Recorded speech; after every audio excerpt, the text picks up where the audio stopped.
Hey, James. Good morning. How are you? I am doing all right. We just came back from really our sort of family's first large-ish, longish college tour. There you go. Fun is beginning. Just It, ready. the fun is beginning, and I think that's a reasonable segue into our prompt today. And this month we're focusing on strength of emotions, and so last week we recorded a short video that provided some background on the notion of the strengths of emotions. And today you and I are going to respond to one of the prompts in the book, in the Daily SEL Leader, about strengths of emotion. And Right. so without further ado, here it is. We'll start with the quote, which is from the Dalai Lama. It is worth remembering that the time of greatest gain in terms of wisdom and inner strength is often that of greatest difficulty. And then the reflection that follows that is, in your work as a school leader, where do you spend most of your emotional time? In the positive emotion or negative emotion area? Yeah, this is a great start to this whole area of strength of emotions, because it's almost like we're starting with a trick question, and the trick question. I mean, I look back and I haven't actually run a school in 3 years now, or run a district, but looking back,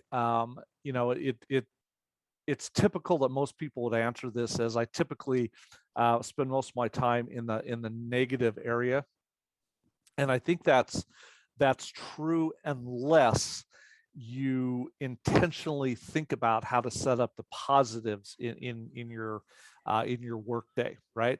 So the thing about, again, we know about the brain is that we're automatically sort of drawn to the negative, right? So you say, well, I had the 3 calls and I had to deal with the parent this morning and I had to talk to 3 kids about something they did. And so you could very easily say, well, that's drawing me into the negative.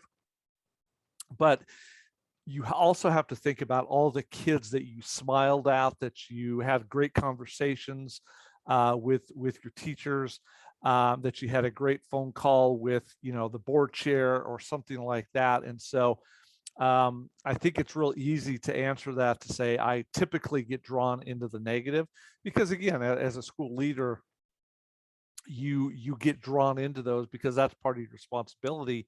But again, being really intentional about putting on your calendar, go talk to 3 kids today, get into 3 classrooms, smile at the janitors. I mean, whatever it is, the daily announcements, use those as a daily positive. So I think there's always a way to balance it. And that's what I always try to do as a school leader or as a superintendent.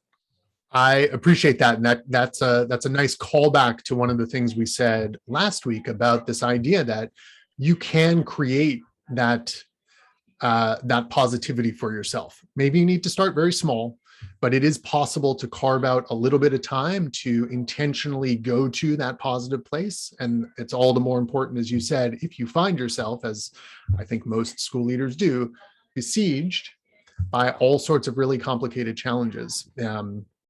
As I was thinking about it, one of the thoughts that crossed my mind was, I think it's important for us to state that negative emotion is not necessarily a bad thing, Mm-hmm. right? That Mm-hmm. there can be righteous anger, for example, at some of the injustices that exist, or all of the injustices that exist in the school system. And I don't think either one of us is trying to say folks ought to bottle that up, not acknowledge it, not represent it.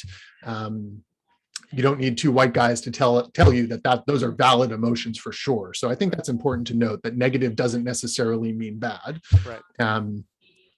And when I thought about my work as the school board chair for Urban Montessori Charter School here in Oakland, I thought I really tried to stay in the positive space as much as I possibly could. For me, that feels like a solution-oriented space. Again, that's super personal.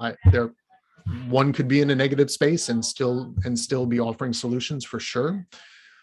But it was also hard, just on a human level, to maintain that positive attitude. There were disappointments and injustices in this school that I helped to create that were really, really, really bad.